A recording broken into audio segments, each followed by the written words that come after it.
tiempo breve, 20 minutos, y después intentaré responder aquellas preguntas que ustedes me hagan y que yo sepa responder, que es una combinación que no puede ser muchas veces demasiado fácil para ninguno, sobre en qué momento y qué situación en general tenemos en la pandemia de esta enfermedad, de la COVID-19.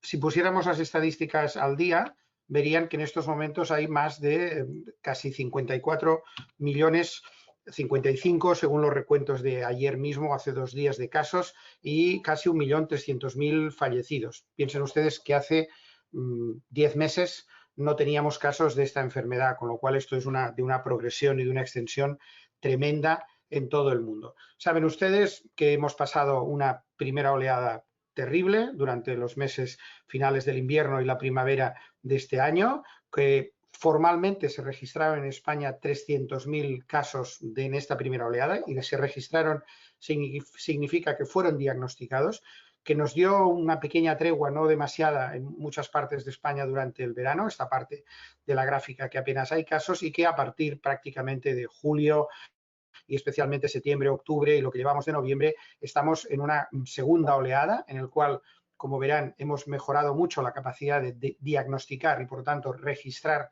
los casos, y de ahí que el número de casos ahora sea mucho más elevado. En conjunto, estamos cercanos al 1,5 millones de casos en España y, desafortunadamente, luego lo comentaremos, con un número de fallecidos que es imposible saber con exactitud, pero entre los registrados oficialmente se cuentan ya más de 40.000 personas que desafortunadamente han perdido la vida por esta enfermedad.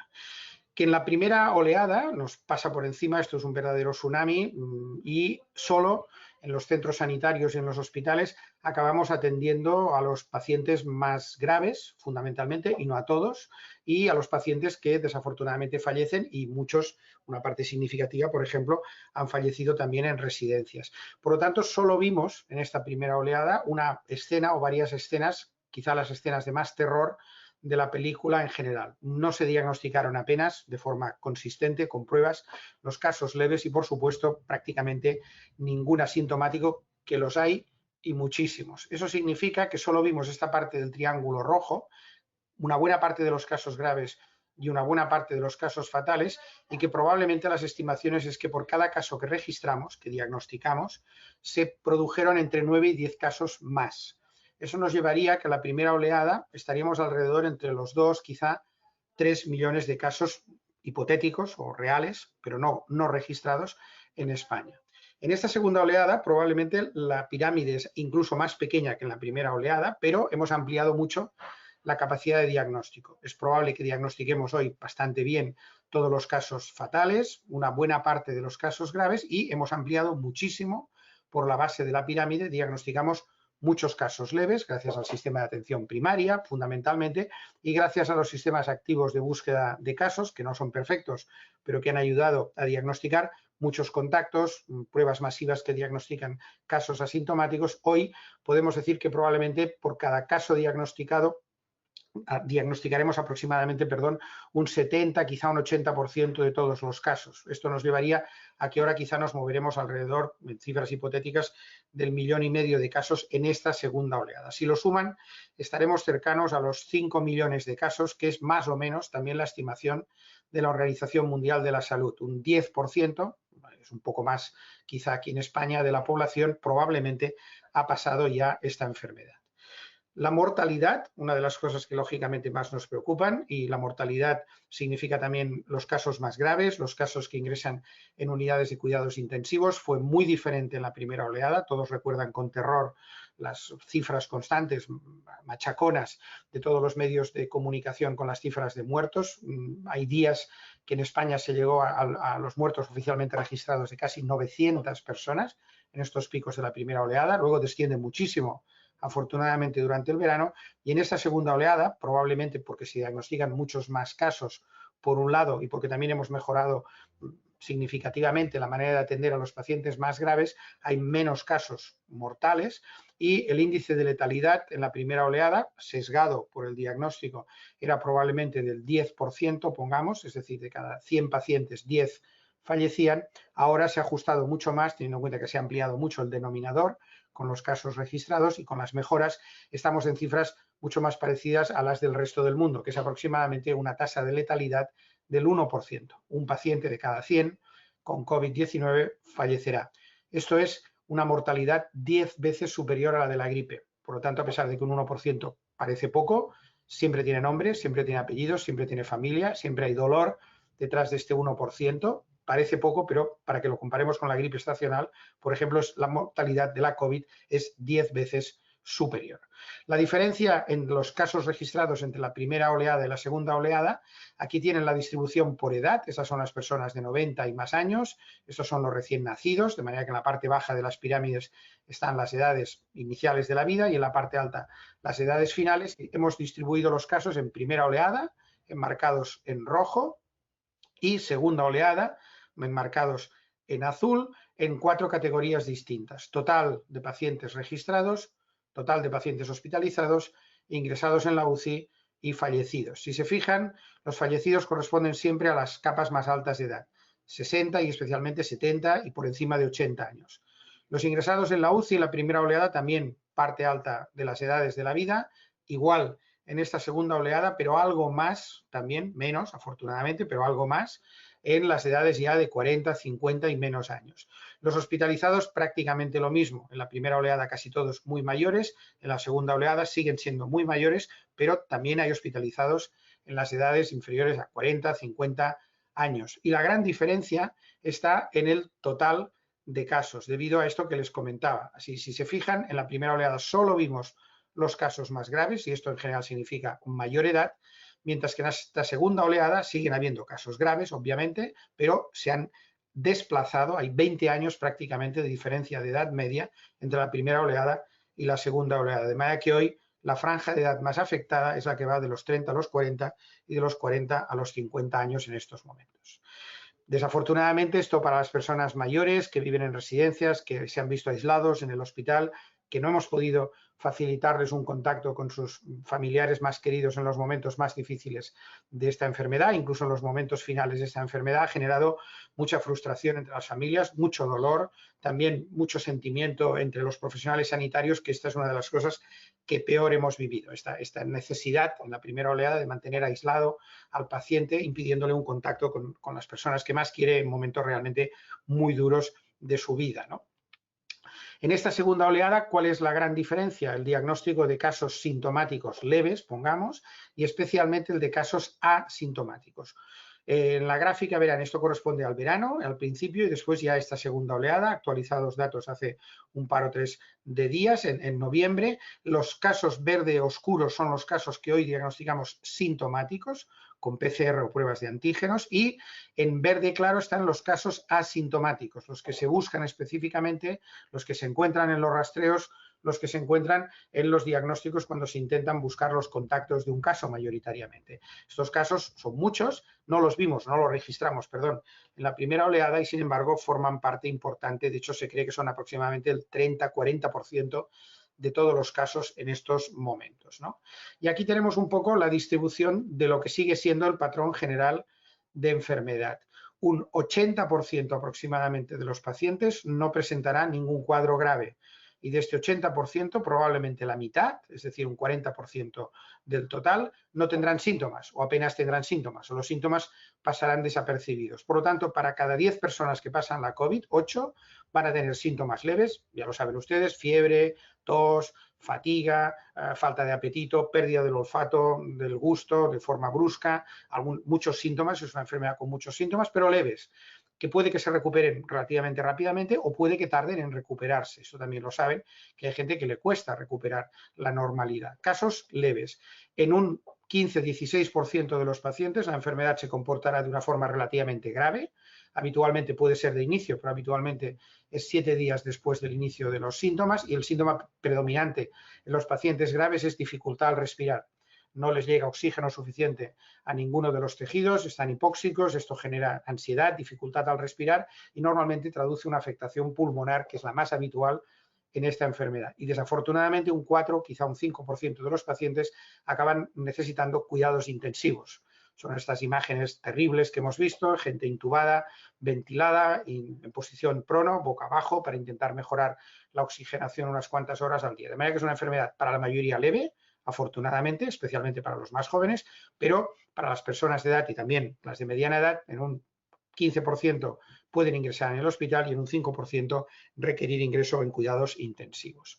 Los brotes, ¿dónde nos contagiamos? Esto depende mucho de la declaración, etcétera, etcétera, de cómo se llevan a cabo las cosas, pero en esta gráfica verán que el punto más importante es esta parte de un color calabaza que tenemos aquí bajo el epígrafe de contactos sociales.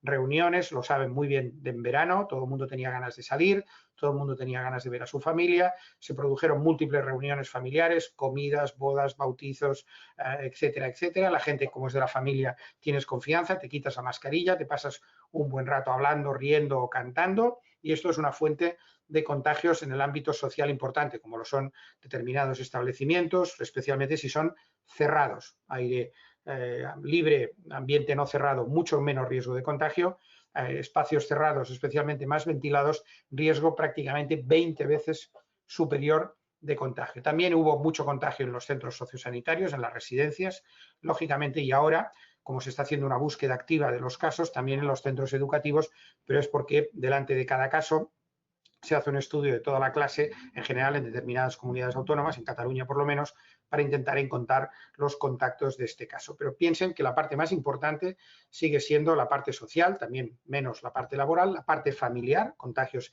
en el propio domicilio, con las personas con las que convivimos, que lógicamente nos pasamos muchas horas al día juntos, sin mascarilla y en contacto próximo, y si entra alguien que es asintomático y forma parte de nuestra familia o tiene síntomas y no lo aislamos bien, podemos contagiarnos, y de hecho es lo que está sucediendo desde el inicio de la pandemia. Curiosamente, esto todo el mundo lo piensa, no todo el mundo hace las cosas bien, esto es cierto. Yo diría que la mayoría de los ciudadanos somos bastante disciplinados, especialmente los que cada día vemos la realidad de esta enfermedad. Intentamos hacer las cosas con el máximo cuidado posible, sin obsesionarnos, evidentemente, pero hay que hacer las cosas bien. Pero fíjense en esta encuesta que publicó La Vanguardia no hace muchos días, al respecto de qué porcentaje de la población, de la encuestada, lógicamente, no percibe riesgo de esta enfermedad y por lo tanto declaran que hacen vida normal. Pues si se fijan, los adolescentes llegan, adolescentes hasta 25 años, un 7%, luego son cifras más bajas, pero fíjense en esta franja de edad, de 45 a 55 años.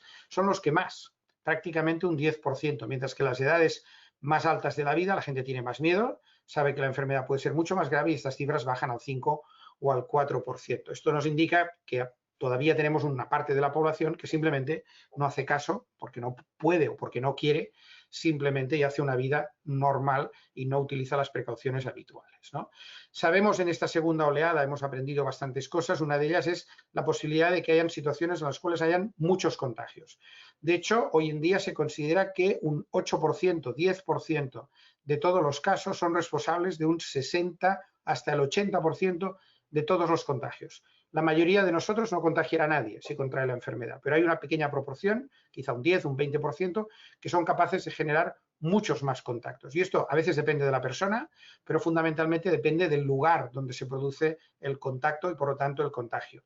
Hay que evitar las 3 Cs de los americanos. Sitios con mucha gente, el ejemplo de esta discoteca pre-COVID es uno.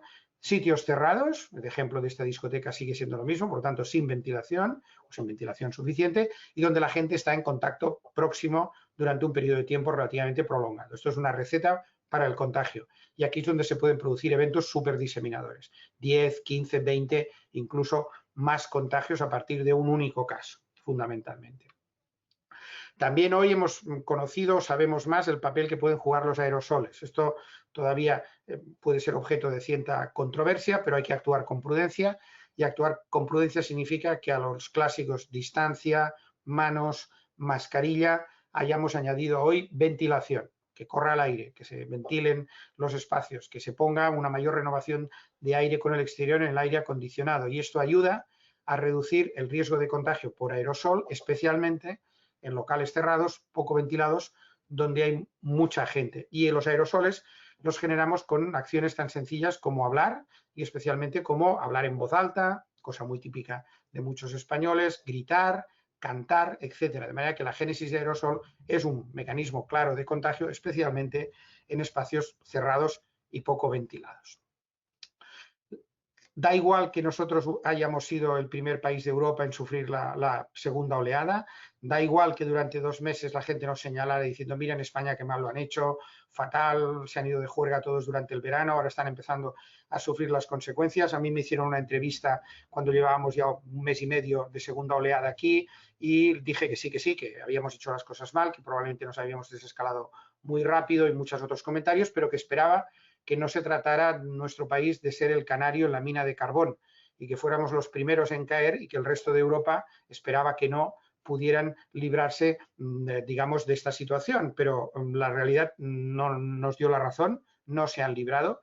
Y hoy en día toda Europa, incluso países que han estado en muchas mejores condiciones que nosotros, y esto siempre es bueno para empezar a complicarse, partir de una base más baja, como Italia o Alemania, tienen problemas, y ya no les digo Francia, Holanda, Bélgica, Inglaterra, incluso Suecia, y donde ya hay restricciones incluso mucho más rígidas y muchos números de casos muy altos y unidades de cuidados intensivos realmente saturadas en muchos países de Europa. De manera que estamos todos planchados, con diferente calendario, pero la segunda oleada nos está pasando por encima también con especial virulencia, ¿no? Lo de las pruebas de anticuerpos es una novedad. Ya saben ustedes que hoy disponemos de una relativamente fiable prueba de antígenos rápida, esta prueba en calabaza que tienen aquí en esta gráfica, que suele ser muy útil para detectar los casos sintomáticos. Estos casos están alrededor del inicio de los síntomas, 5 días, más o menos 7 días alrededor del inicio de estos síntomas. Esta prueba más clásica, que es la PCR, la que está en gris, esta prueba es mucho más sensible, pero eso complica a veces las cosas, porque puede tardar mucho tiempo en negativizarse sin que la persona sea infecciosa. La PCR sigue siendo positiva, yo estoy la mar de bien, he pasado ya 4 semanas, no tengo nada, pero me sigue saliendo una PCR positiva. Probablemente están detectando, casi con toda seguridad, restos del virus no viables, pero es una prueba que tiene este problema, esta gran sensibilidad. Y después están los anticuerpos, especialmente las IgG, que son las que nos dicen que hemos generado un tipo de inmunidad, la inmunidad celular, que nos puede ayudar mucho y que nos da idea de que somos poco o nada contagiosos, que ya hemos superado, por decirlo de alguna manera, la enfermedad. Hoy está en pleno debate si el uso de estas pruebas antigénicas de forma repetida, cada pocos días, utilización masiva, puede ayudar o no. Yo creo que sí, bajo determinadas condiciones, a controlar mejor la epidemia. Esto es un tema que está sobre la mesa en todas las organizaciones, en los ministerios, en las comunidades, y en los próximos días creo que empezarán a haber noticias de cómo y de qué manera se van a emplear, que ya se emplean para algunas cosas, estos test antigénicos rápidos, que como toda prueba tienen ventajas y también tienen inconvenientes. Voy terminando. Lógicamente hay que hablar de las vacunas, gran noticia estos últimos días. Seguimos sin saber cuánto dura la inmunidad. Todo apunta a que probablemente estamos hablando de una inmunidad superior a los 6-7 meses, quizá en el peor de los casos, pero parece que tampoco nos iremos mucho más allá de 1 o 2 años de entrada, aunque probablemente la inmunidad es mucho más compleja de lo que pensamos, y seguro que hay un resto de memoria que, aunque no tengamos anticuerpos, puede hacer que mantengamos cierta inmunidad suficiente, por ejemplo, para no tener formas graves de enfermedad, pero esto hasta que no pase más tiempo no lo sabremos. Sabemos que hay muchas vacunas en fases de ensayo, algunas que han anunciado las compañías los resultados iniciales, Pfizer hace unos días, los rusos con su vacuna Sputnik, y ayer o antes de ayer Moderna. Hay que acabar de concretar la seguridad y especialmente la efectividad en condiciones reales de aplicación en estos ensayos en fase 3 con 30.000, 40.000 personas asignadas a vacuna o placebo, y es probable que quizá a finales de este año tengamos alguna vacuna para enseñar, que digo yo, y probablemente a partir de primeros del año 2021 y especialmente en la primavera del 2021 quizá dispondremos ya de varias vacunas avanzadas y aprobadas por las agencias europeas que permitan vacunar o ir vacunando una parte sustancial de la población, ¿no?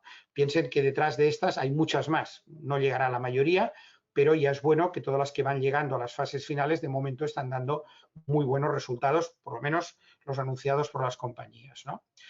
Es muy importante tener, y ustedes los farmacéuticos juegan un papel fundamental en este aspecto de la salud pública, generar confianza. Esto no va a ser nada fácil, muchas vacunas, resultados anunciados prematuramente, alguna bajará, otra subirá, tienen problemas, la gente se hace un lío, y hoy en día tenemos unas cifras que dan pánico y que tendremos que intentar mejorar a base de mucha paciencia y mucha educación sanitaria y mucho dato contrastado, que es: ¿usted se vacunaría de inmediato cuando llegue la vacuna de la COVID? En septiembre decían el 44% de nuestros conciudadanos en una encuesta que sí, y el 40% que no. Ahora en octubre, antes del anuncio de estas dos vacunas, la proporción se había invertido. 40 que sí, 43 que no. Esto es un grave problema que hay que afrontar con tiempo y con mucha transparencia y buena información, porque solo faltaría que tengamos buenas vacunas y que la gente no se las crea y no se las ponga. Entonces, esto sería realmente un verdadero desastre, ¿no?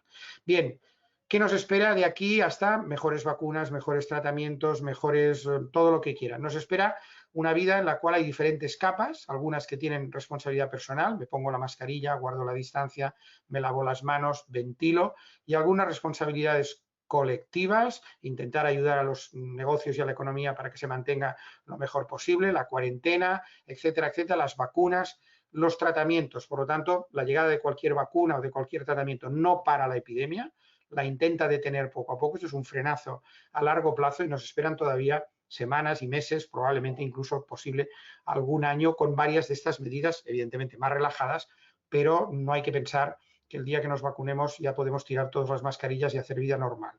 No va a ser así y no puede ser así desde un punto de vista biológico. Bien, en conclusión, hay muchas preguntas por resolver todavía. Hay que seguir día a día la evolución de la pandemia, hay que ser muy disciplinado y aplicar cada uno de nosotros las medidas de prevención. Las estrategias son las de contención, detectar nuevos casos, identificar contactos y aislarlos, y la que estamos ahora en mitigación, las dos son complementarias. En este caso es acciones cortas, selectivas y evaluadas, los confinamientos, del estilo que sean, ¿no? Hay que confiar en la ciencia es la que nos va a sacar de este pozo, nuevos tratamientos, nuevos diagnósticos, nuevas vacunas, nuevos materiales, muchas cosas. Y sobre todo, y es muy importante, aquí insisto en el papel también de los farmacéuticos, la información veraz y rigurosa.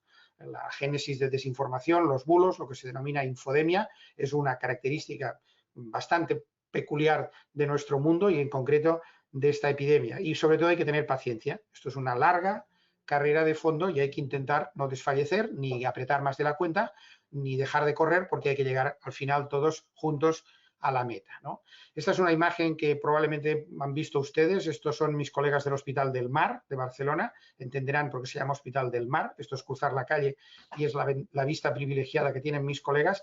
Y ellos decidieron que cuando los pacientes que estaban en la UCI, como el señor que se ve a través de esta cama, estaban suficientemente bien o suficientemente no tan mal como para sacarlos 10-15 minutos a ver la luz del sol y el aire después de haberse pasado semanas en la UCI, era una gran cosa.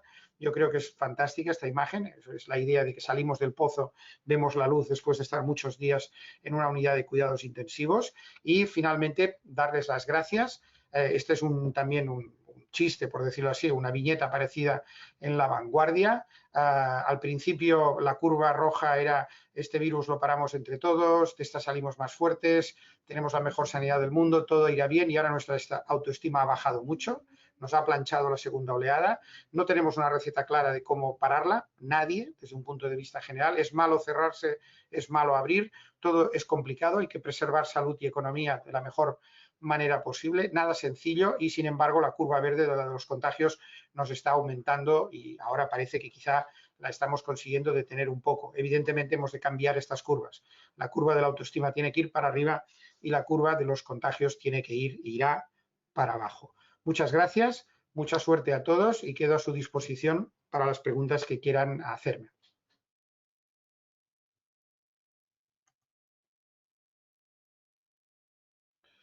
Y ahora Hola, buenas tardes, Antoni. tendría que Mira, poder... Dime. No, ¿tendría que poder quitar la pantalla o no? ¿Sí? Ya te hemos retirado de la presentación. Perfecto. Pues ya está. Vale, disculpas. Nada. Tenemos algunas preguntas de los asistentes, a ver si podemos Vale. contestar algunas en estos 5 o 7 minutitos. Sí. Una de las primeras es: ¿qué nos puedes decir sobre la afectación del COVID sobre la piel? Sí.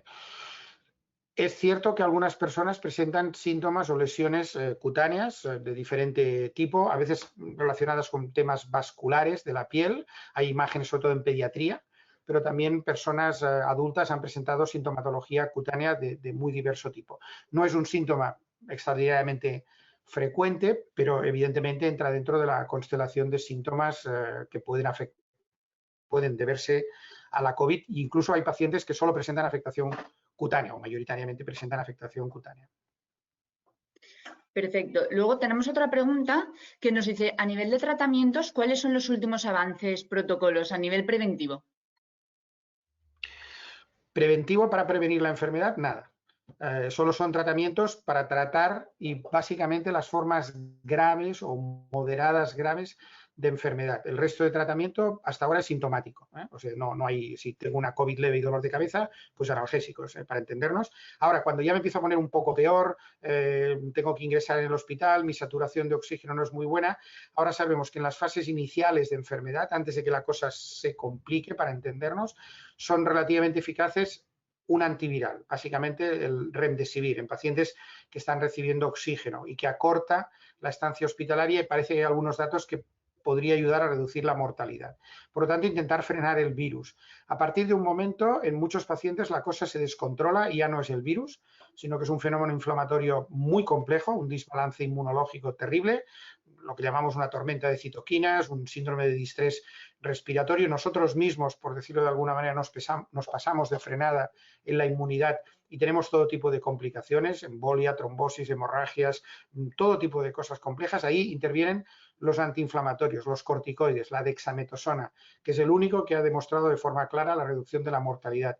Y también cada vez se están ensayando pues, anticuerpos monoclonales para el tratamiento, por ejemplo, de la artritis reumatoide que se dan a estos pacientes, inmunosupresores de otro estilo, y también están en estudios sin resultados todavía concluyentes el plasma de pacientes convalescientes, esto puede ser una alternativa, pero tampoco está demostrada, y lo que le dieron, entre otras cosas, al presidente Trump, un cóctel de anticuerpos específicamente dirigidos, que ahora hay 2 que se están acabando de probar, pero que tampoco hay evidencias en este sentido. Más todos los cuidados generales, sobre todo en las unidades de cuidados intensivos, las mejoras de las condiciones de ventilación, el intentar no intubar a los pacientes a no ser que sea estrictamente necesario. Hemos aprendido muchas cosas. No tenemos todavía tratamientos específicos, claros, fantásticos, pero sí que lo poco que tenemos lo manejamos bien, está protocolizado en todos los hospitales y, si me permiten, lo que hemos dejado de hacer es muchas cosas que hicimos en la primera oleada y que ahora se sabe que no funcionan.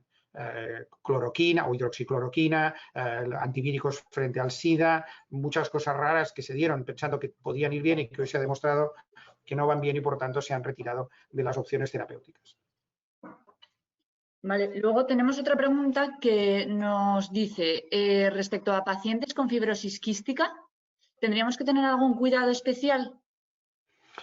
En principio, los pacientes con fibrosis quística que saben que tienen una predisposición en general a tener problemas pulmonares, es uno de los principales problemas, tendrían que mantener un grado, digamos, razonable de precaución. Yo creo que es malo entrar en una especie de pánico de que si hago algo y me contagio, moriré y lo pasaré fatal. Hay que hacer la vida lo más, digamos, razonable posible, protegiéndose. Si son personas a las cuales yo recomendaría una especial prudencia, para entendernos, no se me vayan a cenar con 20 amigos, porque si son ustedes los contagiados, pues igual no pasa nada, ojalá, 80% no, pero como tengamos que acabar con alguno de ustedes en una UCI intubado y ventilado, las cosas pueden ir mal, de manera que hay que ser más prudentes, pero manteniendo una vida razonable, creo yo. Perfecto. Luego, hay varias preguntas, pero para ir ajustándonos al tiempo y que podamos continuar con la siguiente ponencia, si le parece, le voy a hacer una más y todas las preguntas que los asistentes consideren que quieren que les respondamos, nosotros se las pasamos a usted y con toda tal tranquilidad nos la responde y le transmitimos la respuesta a los asistentes. La última pregunta que le iba a hacer es si nos puede comentar algo en relación a las secuelas psíquicas que se están observando en algunos pacientes de COVID. Esta es una de nuestras hoy principales preocupaciones de la enfermedad, no solo las psíquicas, que son muy importantes, sino todo lo que se denomina COVID de larga duración. Los ingleses, que son muy parcos en palabras, le llaman long COVID. COVID que dura, no te recuperas bien, sigues cansado, tienes falta de atención, te puedes encontrar realmente fatigado. Hay gente que dice, yo no pasé apenas nada, pero ahora, por ejemplo, no puedo andar a la misma velocidad no puedo jugar un partido de tenis como lo jugaba antes, ¿no? Esto es una cosa que nos preocupa y probablemente fuera de los pacientes que han estado mucho más graves en las UCIs, que realmente tienen daños muy importantes, tendremos que aprender mucho sobre las secuelas físicas y también sobre las secuelas neurológicas en un sentido amplio y psicológicas de esta enfermedad. Siempre que uno no está fino, para entendernos, no puede hacer la vida que hacía antes, cree que ha perdido capacidad mental o de concentración, puede entrar en un cierto estado, digamos, entre comillas, y sin que sea un diagnóstico clínico depresivo o de una cierta involución que puede ser retroalimentado y puedes acabar en una situación en la cual digas, yo he perdido mi capacidad ordinaria de vivir una vida saludable, ¿no? Con lo cual, habrá que estudiarlo muy bien, habrá que ver, afortunadamente, al menos de la experiencia hasta ahora, muchos de estos síntomas se pueden recuperar después de unas semanas de la enfermedad, pero hay gente que los tiene de larga duración. Tendremos que estudiarlos para hacer dos cosas: entenderlos bien, ver cómo los podemos prevenir, si es que es posible prevenirlos más adelante, y especialmente ver cómo podemos ayudar a que estas personas recuperen la máxima normalidad posible.